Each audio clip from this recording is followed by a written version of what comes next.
Yo les había dicho la vez pasada que entre método de punto fijo y Newton-Raphson, como que tenían la parte más gorda de la práctica, ¿sí? De la parte de esta unidad, ¿sí? De esta práctica propiamente dicha, eh, a los efectos de, bueno, ejercicios que podrían aparecer en un examen. Como recién noté que les comentaba Constanza, lo que puede llegar a aparecer en muchas situaciones son, bueno, métodos de Newton modificados, combinaciones intermedias entre un Newton y un punto fijo de dudosa procedencia, algún método que en algunos ejercicios de los exámenes te dice, bueno, verifique con tal método y te lo imponen así, sin pedirte permiso, que con tal método se converge a una raíz de la función y qué sé yo. Y bueno, y por lo general uno tiene que terminar utilizando estas técnicas de puntos fijos, sobre todo, bueno, las que venimos viendo desde Newton-Raphson y las que vamos a ver ahora con punto fijo, ¿sí? Entonces, vamos a ver en esencia en qué, bueno, en qué consiste el método, ya lo vieron con Constanza, y algunos ejercicios que es lo que más nos importa, ¿sí? Entonces, bueno, a ver, los métodos de punto fijo pueden verse como un caso que generaliza Newton-Raphson. O mejor dicho, Newton-Raphson lo podemos ver como un caso especial de punto fijo. Nuevamente nuestro problema es resolver una ecuación de la forma f de x igual a 0, que en cierta forma, bueno, habría que buscar algún ejemplo muy patológico, pero si nos las ingeniamos, prácticamente cualquier ecuación la podemos escribir de esa forma. Podemos encontrarnos con situaciones donde, bueno, la f ni siquiera sea derivable o funciones con una definición muy pero muy rebuscada o funciones partidas que al menos sean continuas. Bueno, en esos casos habrá que sufrir buscando alguna herramienta apropiada, aunque no descartemos estas que estamos analizando. En sí, yo a un problema de la forma f de x igual a 0 perfectamente lo puedo reescribir como una ecuación x igual a una g de x. De una manera muy simple. Sumo x a ambos lados y digo que f de x más x es g y ya está. Pasé de un problema de buscar raíces a buscar un punto fijo. Es así de fácil. Y bueno, viéndolo de esa manera, nos vamos a convencer de que la solución de ambas ecuaciones sea la misma.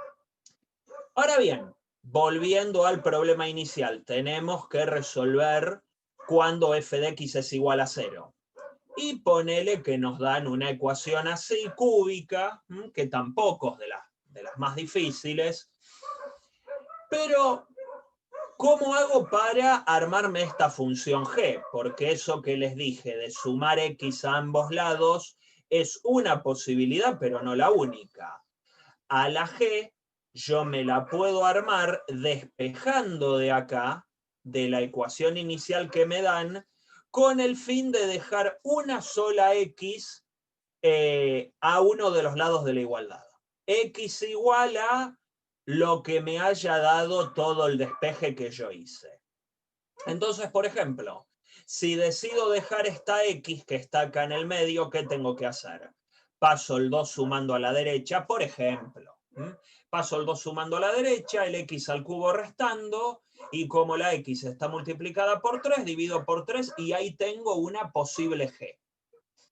Ahora otra me la puedo armar de manera diferente.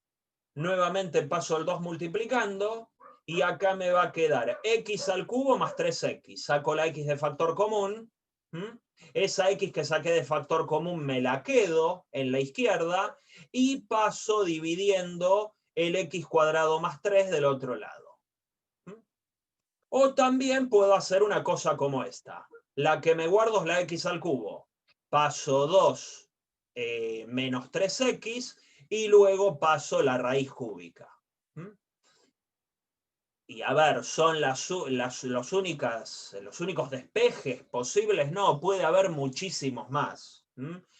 La cuestión es que hay que ver cuál de estos es más conveniente a los efectos de asegurarme una convergencia rápida.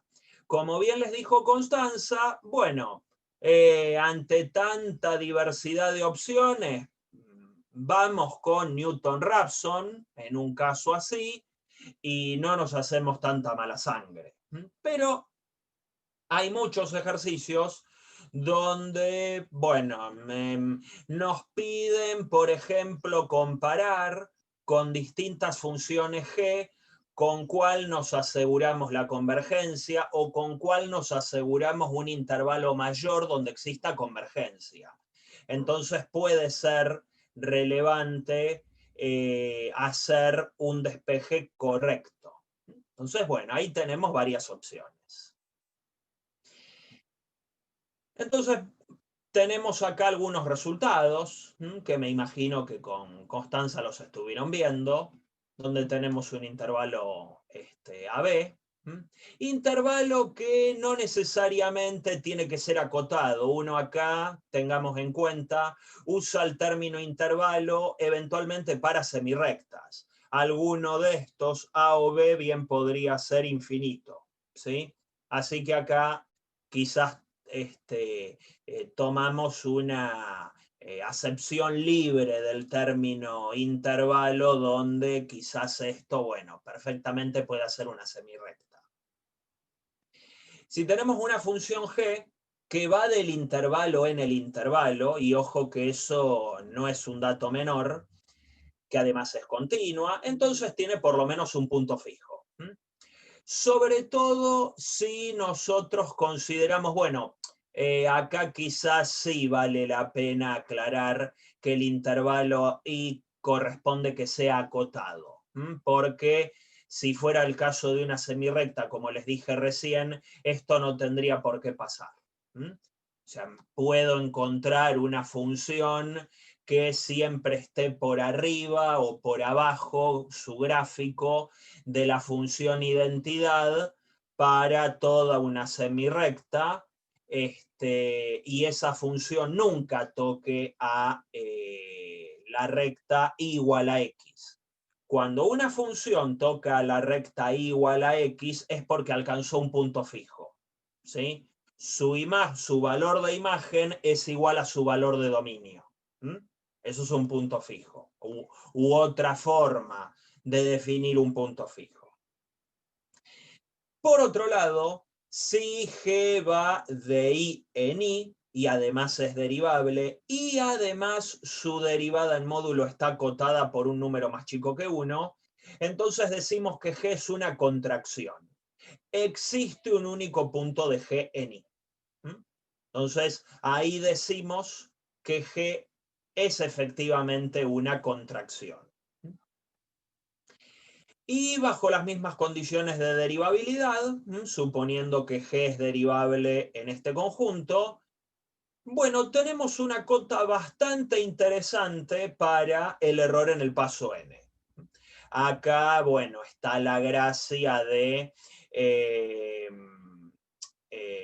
que lambda sea más chico que 1 en módulo. Si lambda fuera más chico que 1 en módulo, bueno, este error convergería o se haría muy pequeño para un n lo suficientemente grande. Por acá algún comentario. Entonces sería una función con un solo punto de imagen si fuera contracción. No, no, no. Contracción le decimos a, bueno, a ver, quizás lo que conviene aplicar es lo siguiente. A ver, déjenme escaparme un cachito de acá. Ahí está.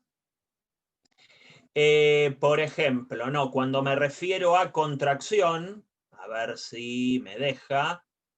Si me deja, bueno, no me deja, se colgó, que bueno, ahí está, anda medio lenta. A ver, cuando me refiero a una contracción, me refiero de funciones que hacen esto. Cuando uno hace, por ejemplo, G de B menos G de A, ¿sí? En módulo. Si la G es derivable, nosotros sabemos que acá anda bien el teorema de Lagrange, G' en C por B menos A. Bueno, cuando me refiero a una contracción, me refiero que si en módulo la derivada es más chica que 1, como que la función G acerca distancias. A eso nos referimos con que una función es una contracción. ¿Sí? Es decir, que las imágenes de B y de A través de G están más cerca entre sí que lo que están A y B originales. No sé si se entiende mejor ahora el concepto de contracción. ¿Sí?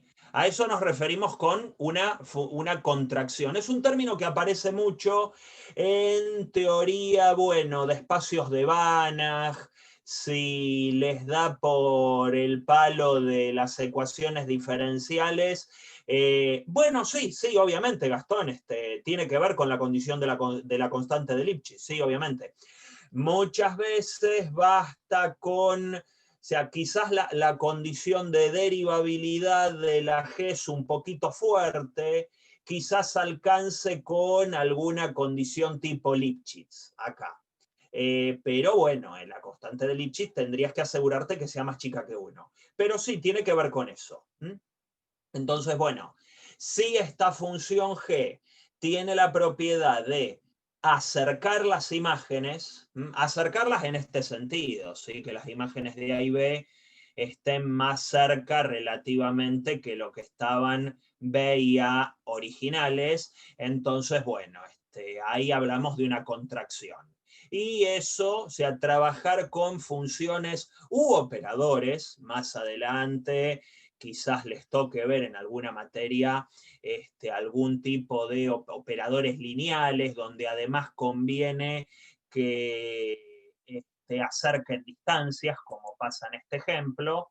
Entonces, bueno, quizás allí uno pueda obtener resultados interesantes. También existe la inversa de las contracciones, que son las llamadas dilataciones, que son mucho menos interesantes porque esas alejan distancias, ¿sí? Esas tienden a la divergencia. Entonces, bueno, pero eso cuando se vean operadores lineales en algunas materias, por ahí, si encaran para el lado de las ecuaciones diferenciales o por el cálculo avanzado, hablando en cierta forma más a los matemáticos, todas estas cosas siguen apareciendo en sucesivas materias. Bueno, entonces, un poco los puntos 2 y 3 están vinculados porque justamente lo que buscamos es una función de estas, incluso, bueno, en base al comentario de Gastón, hay gente de física que luego de o haber terminado la licenciatura o cuanto menos estar en un nivel bastante avanzado de la carrera y también pensando en los puntos, ¿sí? Esto, bueno, quizás ya lo sepan, pero por ahí cursar materias de otra carrera les dé más puntos, materias que sean obligatorias para otra carrera, no necesariamente las optativas. Entonces, bueno, no es de extrañar que a veces me ha pasado de encontrarme en materias que para mí eran obligatorias con gente del doctorado o estudiantes de física que ellos la hacían como optativa porque les daba más puntos. Así que eso por ahí, si les interesa el tema, pueden ver por ese lado. Entonces, bien, como les decía, los ítems 2 y 3 están relacionados justamente por esto. Si el lambda es un número chiquitito, más chico que 1, cuanto menos, bueno, obtenemos una cota muy linda para el error en el paso n. ¿Sí? Entonces, bueno, acá tenemos el orden del punto fijo que recién se los acaba de decir Constanza. Es medio decepcionante porque es un orden lineal, ¿sí? O sea, acá está la cuenta, pero creo que con Constanza vieron una cuenta muy, muy parecida, si no idéntica. Y luego está la cuestión de que si tenemos bueno, a ver, por ahí el resultado parecería ser buenísimo, pero se tienen que cumplir ciertas condiciones que en el fondo son bastante excesivas. Porque si tenemos un punto fijo donde la función g anula todas las derivadas hasta la de orden p-1, entonces gana en orden de convergencia. O sea, el orden de convergencia es un orden P, ¿sí? Un orden igual al de la primera derivada que no se anula en el punto fijo, pero claro, es mucho pedirle. Es mucho pedirle al punto fijo y a la función, ¿sí? Es un caso muy particular para que pase esto, ¿sí? Pero bueno, si en algún caso, en algún ejercicio llega a parecer, bueno, ¿qué condiciones se deberían cumplir para que el método de punto fijo tenga tal orden mejorado? Bueno, se tendría que cumplir que en el punto fijo la derivada, las sucesivas derivadas se anulen un buen número de veces, ¿sí? Entonces, bueno, ahí es donde recién el método de punto fijo gana en orden de convergencia. Pero bueno, es un detalle. Y a ver. Acá está, bueno, el puente entre Newton y punto fijo, ¿sí? Donde lo que hacíamos era agarrar a la función de iteración de Newton, x menos f sobre la derivada de f, y eso era nuestra función g. Acuérdense que con Newton acá teníamos la definición del xn más 1. Y se supone que, bueno, ambas sucesiones tienen que converger a lo mismo, y eso termina siendo un punto fijo de la iteración de Newton-Raphson. Ese punto fijo termina siendo una raíz de la función f. ¿Sí? Así que bueno, eso también marca el vínculo entre los dos métodos, o, desde otra perspectiva, que Newton-Raphson en el fondo es un método de punto fijo más, si se quiere un método de punto fijo optimizado, armado de manera muy inteligente, que permite un orden de convergencia mejor a los métodos de punto fijo tradicionales, como estamos viendo. Y bueno, acá hay un teoremita que quizás en algún ejercicio lo utilicen. En el fondo, quizás aunque muchas veces no nos damos cuenta, lo terminamos utilizando. Supónganse que tienen una función que va de un intervalo en los reales, que es C1 en ese intervalo, y existe un punto fijo, tal que la derivada en el punto fijo es menor a 1. Entonces existe algún epsilon tal que la iteración es convergente para todo x0 en un entornito de radio epsilon con centro en el punto fijo. A ver, uno acá lo que podría hacer, quizás pensando en una eventual programación de algún método de punto fijo, es, supónganse que queremos encontrar algún punto fijo de alguna función g en un determinado intervalo. Lo que se puede hacer es, bueno, quizás hay que pedir un par de cositas. El teorema este pide un par de cosas. En principio podemos averiguar por Bolzano si la función g efectivamente tiene un punto fijo en el intervalo, y es utilizando el corolario del teorema de Bolzano. Si g en los extremos del intervalo alcanza en uno un valor más alto que r y en otro un valor más chico que r, entonces en el medio tiene que pasar por r en algún lado. Ahora bien, no necesariamente vamos a tener esta condición tan generosa sobre la derivada, pero uno lo que podría hacer es, bueno, ir achicando el intervalo AB medio como haciendo un mix, arrancando como si hiciéramos bisección e ir quedándome con intervalitos más chicos donde yo me asegure que en un extremo la función vale más que r y en otro extremo vale menos que r. Y puede ser que en algún momento, bueno, me quede un intervalito lo suficientemente chiquitito como para que la derivada de g en todo el intervalo sea más chica que 1. Entonces, automáticamente la condición sobre la derivada de r, en módulo, obviamente, va a ser más chica que 1. Y ahí puedo aplicar el teorema. Pero es mucho pedir en el sentido de que, bueno, necesito que efectivamente la g se comporte como una contracción, porque esto es la condición para asegurarme la convergencia, porque si esto no se verifica, yo puedo arrancar con el dato inicial muy pero muy cerquita de la raíz, y si g no es una contracción, me escapo del intervalo. Me escapo del intervalo y en lugar de acercarme a la raíz o al punto fijo, termino huyendo.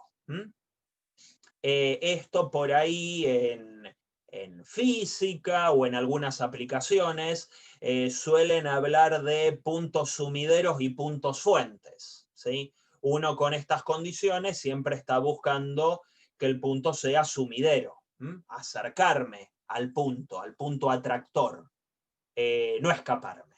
Entonces, esa es una opción.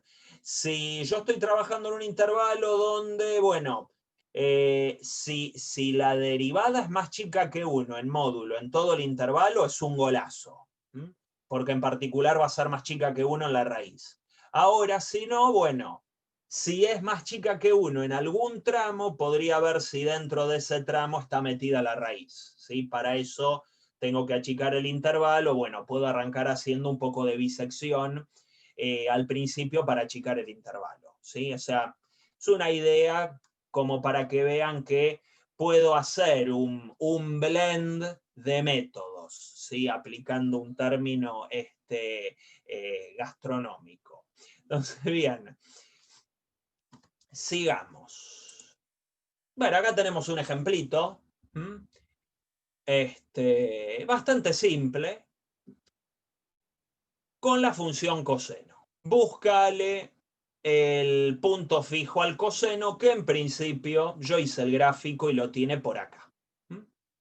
Acá lo que hice es el gráfico, bueno, está chiquitito, pero la función roja claramente es la función coseno, y la función verde es la función de identidad, el gráfico, ¿sí? Estos gráficos. Entonces, como les dije antes, donde el gráfico de la función identidad corta mi otra función, ahí voy a tener un punto fijo, ¿sí? Ahí el coseno de x va a valer exactamente x.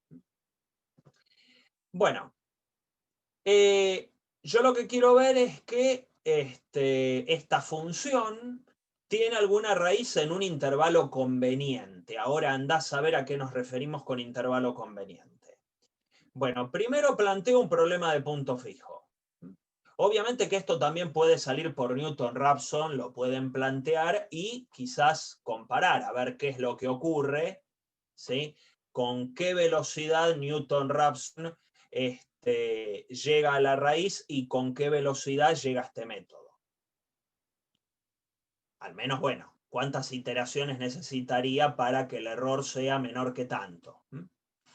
Entonces me planteo la función más sencilla que a uno se le ocurriría acá, que es directamente la función coseno. Entonces, buscarle las raíces a f equivale a buscar aquel valor de x donde la función coseno corta a la función identidad. Entonces lo que hago es considerar el intervalo 0, 1. En el intervalo 0,1 lo que se observa es que existe ese cruce entre 0 y 1, ahí por 0,70 y algo pareciera estar. Entonces, ¿cómo seguimos? El coseno es una función que manda el 0,1 en 0,1, porque justamente en 0,1 la función coseno es positiva. O sea que manda el intervalo en el intervalo, que es una de las condiciones que nos pedía este teorema de acá, ¿sí? Que mande el intervalo en el intervalo y además es continua. Y además el intervalo es acotado, no es un ejercicio tramposo. Es un intervalo con todas las letras, es acotado. La función es continua, es mucho más que continua, es derivable, entonces tiene que tener por lo menos un punto fijo y efectivamente tiene un punto fijo si mi graficador en GeoGebra no me mintió. Entonces, si la x está entre 0 y 1, bueno, la imagen del coseno va a estar también entre 0 y 1. Entonces, lo que les comentaba recién, en virtud de este resultado, ¿sí? Que es un teorema, pero bueno, es el resultado que tenemos. La función coseno es una contracción en el intervalo 0, 1, pues acá analizo el módulo de la derivada y lo que hago es considerar el mayor valor que puede alcanzar el módulo de la derivada en el intervalo 0, 1. La función seno es creciente en el 0, 1, si se acuerdan. Acá tengo el módulo de menos seno. Entonces lo que me termina quedando es la función seno, que en 0, 1 es positiva. Y el mayor valor que alcanza en el 0, 1 es justamente en el 1, que es aproximadamente 0,842. Acá no es un número muy lindo para evaluar el seno, pero bueno, ya que estamos haciendo cosas numéricas, ¿quién me dice que este es un número feo? ¿A dónde quedaron los números feos ahora? ¿Sí? Si estamos en numérico. Entonces, digo, bueno, al seno lo puedo acotar por el seno de 1, que es 0,842. Acá no me sirve la cota fácil del seno, que sería acotarlo por 1, porque es justamente una cota totalmente inútil si observo la segunda propiedad que tenemos acá. Yo necesito acotar por algo más chico que 1, estrictamente. Entonces, utilizo el valor máximo que alcanza la función seno en el intervalo, que, bueno, lo alcanza en virtud del teorema de Weierstrass, ¿sí? Encima es una función creciente, entonces ahí tenemos el valor máximo que estamos buscando. Y ese es el que tomo como lambda.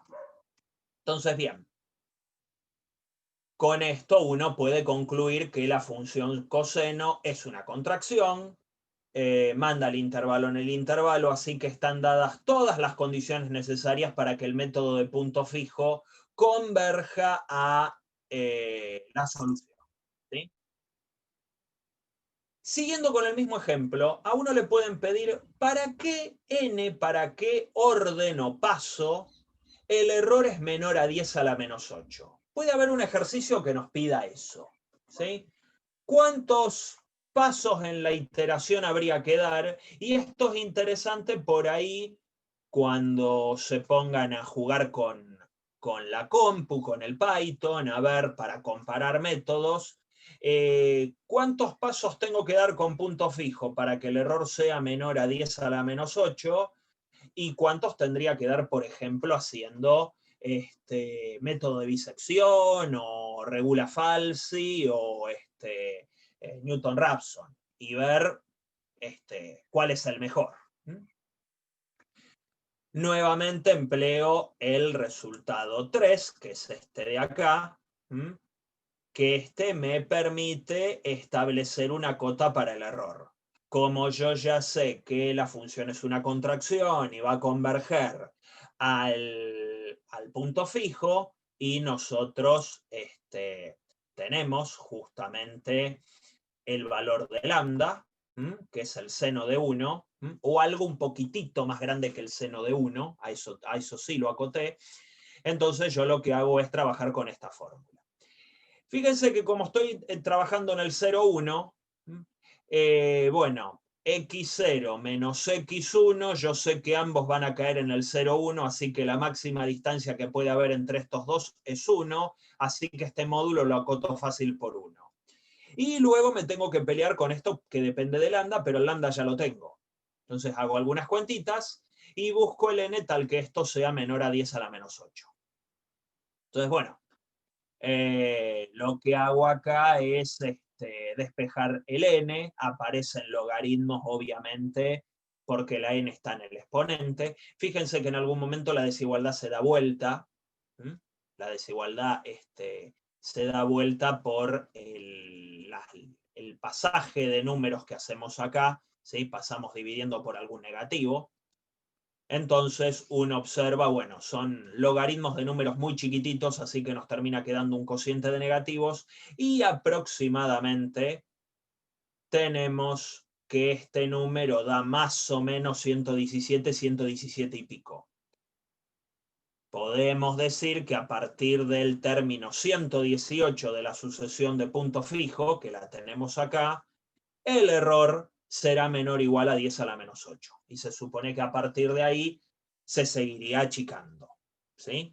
Ya que fíjense que para ganar un error está bien de un 100 millonésimo, necesito dar más de 117 pasos. Está bien, a la computadora no le debería costar mucho, ¿sí? Pero es un número de pasos, si bien le estoy exigiendo un error muy chiquitito.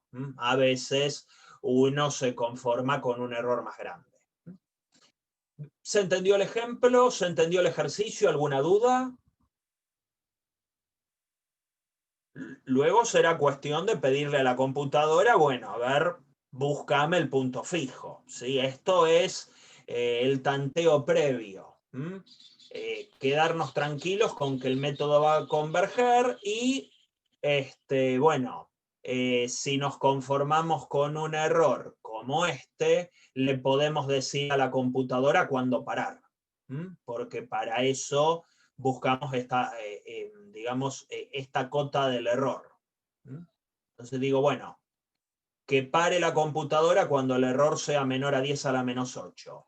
Pero eso no lo podría anticipar. A ver, lo podés hacer de las dos maneras.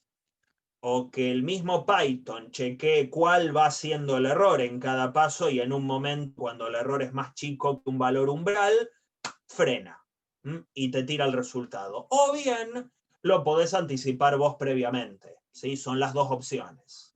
Esto sería decirle a la computadora que pare en un valor específico. Pero bueno, la contra que tiene esto es que este valor va a servir para este ejercicio en particular. Si me piden otro problema de punto fijo, de búsqueda de raíces, bueno, tendría que hacer exactamente lo mismo y buscar cuál es el valor de parada para ese ejercicio. Para eso mejor que todo el chequeo lo haga la computadora y punto. Pero bueno, este tipo de planteos perfectamente me los pueden hacer en los ejercicios de la práctica, ¿sí? Bien. Acá tenemos otro ejemplito. Tenemos una función 2 a la menos x menos x. Se supone que tiene una raíz en 1/3. Bueno, ahí fíjense con Bolzano que efectivamente tiene una raíz. Consideremos la función, bueno, acá también es fácil. Muchas veces el mismo ejercicio nos propone la función de punto fijo con la cual trabajar, probar que el método de punto fijo definido con esta g, con esta exponencial, converge a la raíz de f.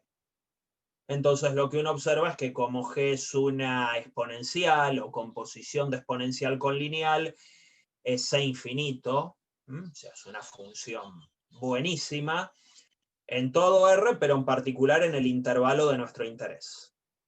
Y además, que bueno, por las dudas ya lo voy calculando porque a la derivada seguro que la voy a necesitar. La derivada, acuérdense que nos queda esto, ¿sí? Cuando tenemos exponenciales que no están en base E, nos aparecían cosas así, ¿sí? Si no, de última, bueno, aplico exponencial del logaritmo de esto y hago regla de la cadena y obtengo esta derivada, ¿sí? En uno de los casos típicos de derivación en el CBC, un clásico, probar cuál es la derivada de una exponencial en una base que no fuera E, ¿sí? Bueno, entonces ya tengo la derivada, conozco alguna característica de la función que me propone el ejercicio para hacer punto fijo. Y lo que noto es que la función es estrictamente decreciente, ¿sí? Está bien, porque es una exponencial en base 2 con exponente negativo dentro de este intervalo. Entonces, bueno, esa función tiene un comportamiento decreciente.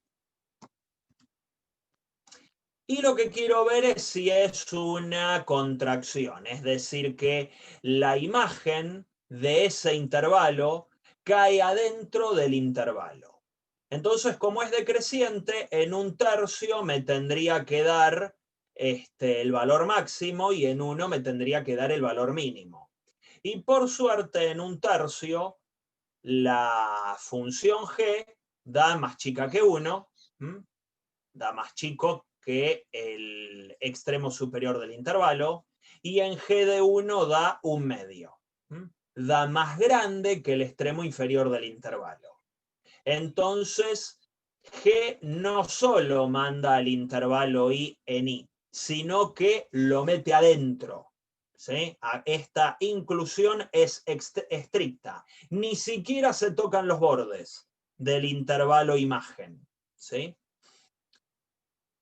Entonces ya la primera condición de que manda el intervalo adentro del intervalo se cumple.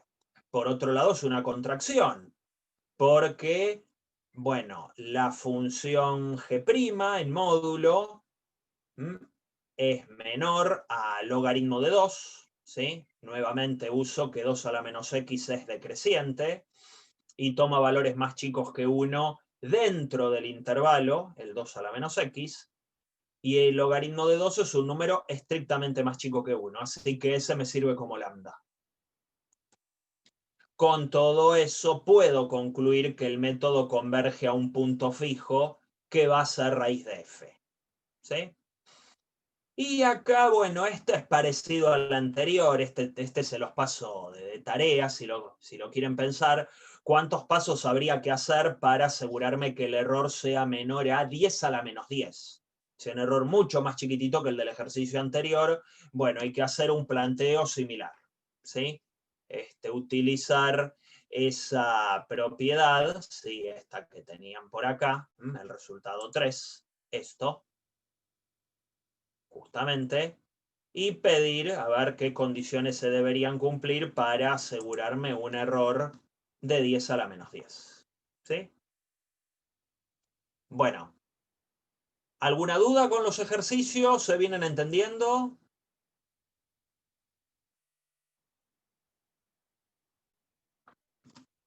Viene bien, viene bárbaro. Ok. Luego está, bueno, el orden de convergencia, que en este contexto ya es medio una pavada, porque, bueno, justamente acá lo que tenemos es que el orden es lineal, chocolate por la noticia, esta parte no es muy interesante, convengamos.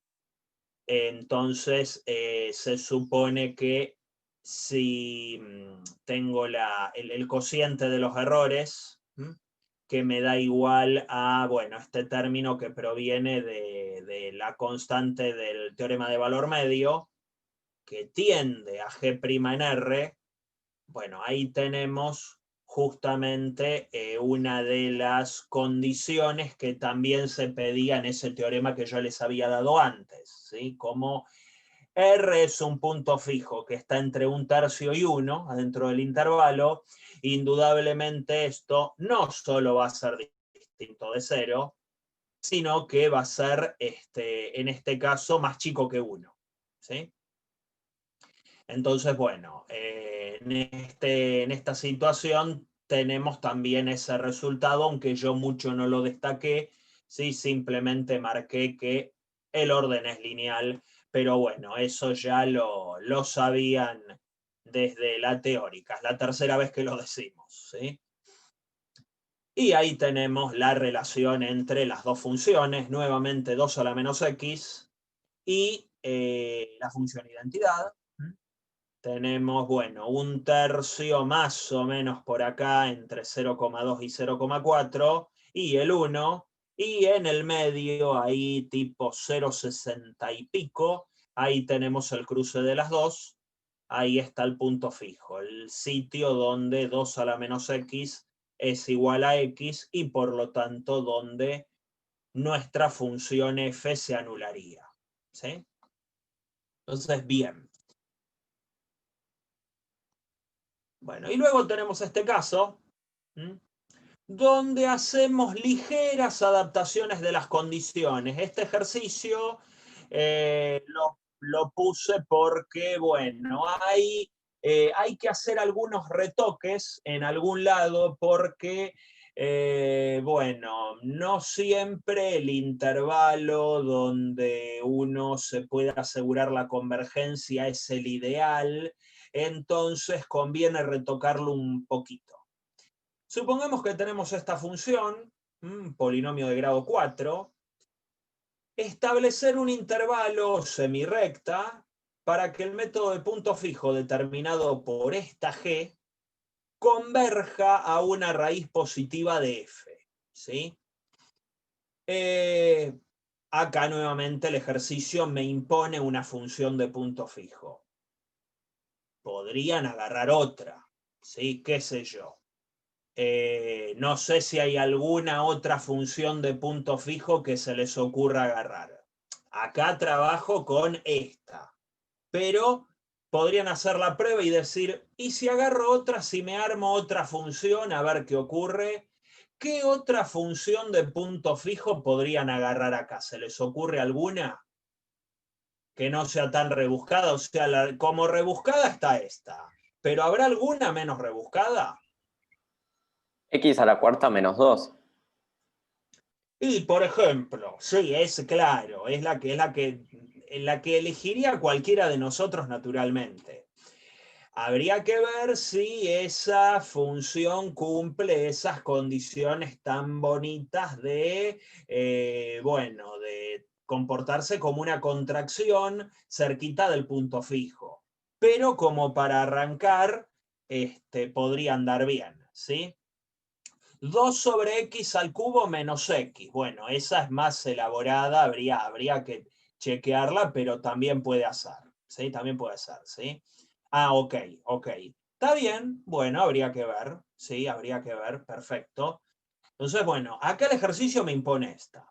Pero uno podría probar sobre todo si quiere comparar con la computadora de paso y ver, y si tiene un contador de pasos, ver con cuál de las funciones de punto fijo obtenemos una convergencia más eficiente, más rápida.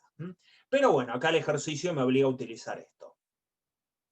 Entonces lo que hago es, bueno, me defino el dominio de la función, que eso ya lo sé desde análisis del CBC, que en estos casos, bueno, conviene analizar el dominio. Acá por error puse +1, bueno, iba a saltar un error, tardé bastante. Acá es +2, ¿sí?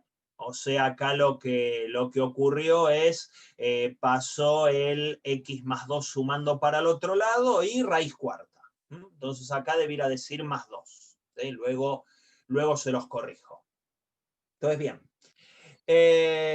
Nuevamente, lo que tenemos es que esta función g tiene su dominio de menos 2 a más infinito y va, como es una raíz cuarta, va de 0 a más infinito. ¿Sí? O sea que en cierta forma, bueno, manda esta semirrecta en una semirrecta un poquito más chica. Pero bueno, es una semirrecta. La derivada adquiere esta forma, que no está tan mal, ¿sí? Porque la derivada aparentemente es acotada. Vamos a ver cómo lidiar con eso. Y justamente para que sea una contracción necesito que la derivada sea más chica que 1. Y eso va a pasar en toda la semirrecta, en todo el dominio de la G.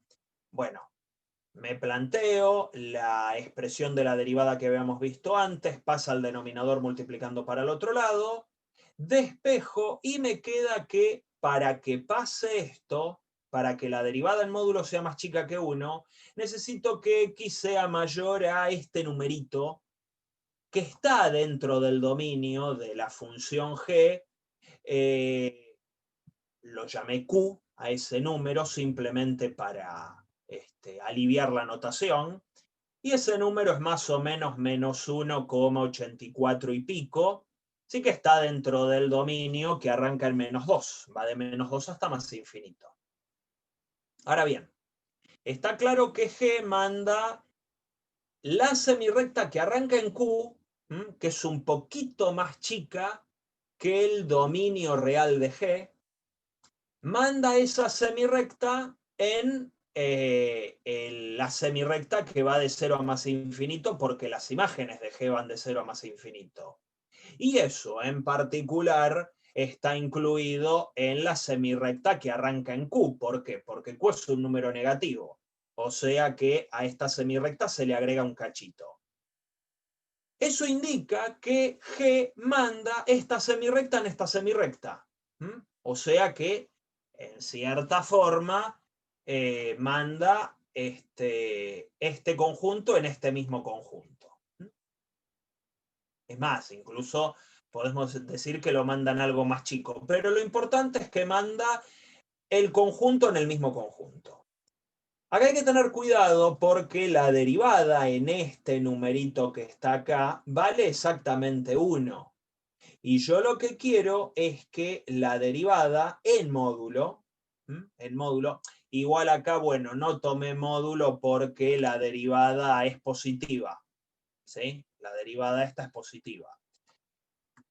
Pero en realidad, bueno, habría que poner módulo. Yo necesito que la derivada sea menor o igual a una cierta constante estrictamente menor que 1.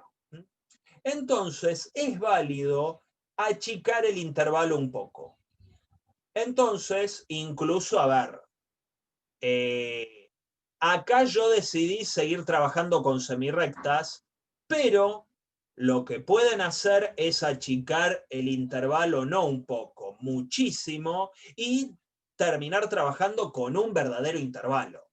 Hacer Bolzano, ¿sí? Chequear que la función g en algún momento, digamos, bueno, o sea, por ejemplo, que la función g o que la función f, con ese truquito de hacer bisección, cambia de signo en algún intervalo y listo. Eliminar este problema de que uno de los extremos sea más infinito, que para muchos puede resultar medio enojoso. Entonces, yo podría trabajar, ¿sí?, con una función g, por ejemplo, que en un determinado intervalo acotado, para determinados valores de ese intervalo esté por debajo de la función identidad y para otros valores esté por arriba.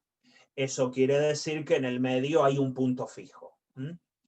Y si ese intervalo está metido dentro de este conjunto, es más, no solo dentro de este conjunto, sino dentro de me aseguro que la derivada de g va a ser estrictamente más chica que 1. ¿Sí? Entonces, bueno, acá como que no me la jugué demasiado y dejé uno de los extremos en más infinito, pero uno le podría talar esa parte no acotada y terminar trabajando en un intervalito en concreto. ¿Sí? Entonces, bueno, la derivada uno observa que es una función decreciente, justamente porque a medida que crece la x, esto se va haciendo cada vez más chico, y en particular es decreciente en la semirrecta de los positivos, que es la que elegí para buscar mi punto fijo. Entonces, la derivada es menor o igual a la derivada en cero, en el extremo izquierdo, y la derivada en cero es más chica que 0,15 y agarro ese como lambda. Evalúo en cero, ¿sí? Como da un número irracional, bueno, lo acoto. Esto quizás es una cota un poco bruta, pero bueno, tampoco tan bruta. Y ya sabíamos que G manda este intervalo un poco más chico, esta semirrecta un poco más chica, en la misma semirrecta, porque, bueno, la imagen de G es no negativa. Entonces el método tiene que converger por los resultados que les había mostrado hace un rato. Y acá hay un detalle final que incluso en la parte que yo le recorté entre -2 y 0, incluso si yo arrancara entre -2 y 0, automáticamente el método de punto fijo me manda x1 al intervalo de convergencia, ¿sí? Porque como g de x0, ¿sí? Si x0 es un número negativo entre -2 y 0, bueno, la raíz cuarta de x0 más 2 necesariamente tiene que ser un positivo, así que me lo manda a la semirrecta donde yo sé que hay convergencia. Y uno ahí puede concluir que el método este va a converger para cualquier dato inicial entre -2 y más infinito. O sea que converge para cualquier dato inicial en el dominio. A ver, la función quizás de punto fijo es rebuscada, hasta si se quiere uno podría decir, bueno, es medio fulera, pero bueno, con esa función el método converge en todo el dominio de la misma función, o sea que no está tan mal tampoco. Se podría probar con esas opciones que ustedes barajaron hace un rato, con esas otras funciones de punto fijo, a ver qué ocurre si efectivamente se puede asegurar todo esto, ¿sí? La función que se comporta de manera de contracción, si nos podemos asegurar un intervalo, aunque sea un intervalo bien chiquitito, donde podamos afirmar que existe la convergencia, un punto fijo. Entonces, bueno, se podría replicar ese ejercicio con otras funciones de punto fijo a ver qué pasa. Y acá, finalmente, en este caso no hice la posición relativa entre mi función de punto fijo y la función identidad, sino que agarré directamente la f que yo tenía. Y si se fijan bien, van a ver que lo que va a ocurrir es que las iteraciones van a converger a esta raíz. Como que si bien hay dos raíces, la que va a funcionar como raíz de atracción o como punto de atracción va a ser la positiva. Porque en el fondo el método ese que yo escogí termina inclinándose por la raíz positiva, va a converger a la raíz positiva. Jamás va a converger a esta, porque es el resultado de una raíz cuarta. Habría que ver si entre los métodos que ustedes propusieron exista alguno que converja a esta otra. ¿Sí? Y bueno, con eso concluyo lo que les quería dar la clase de hoy. Les quería mostrar estos ejemplitos. No sé si tienen alguna duda, algún comentario, quieren repasar algo. Ya con esto damos por terminada, bueno, toda la parte práctica de el tema de ecuaciones no lineales.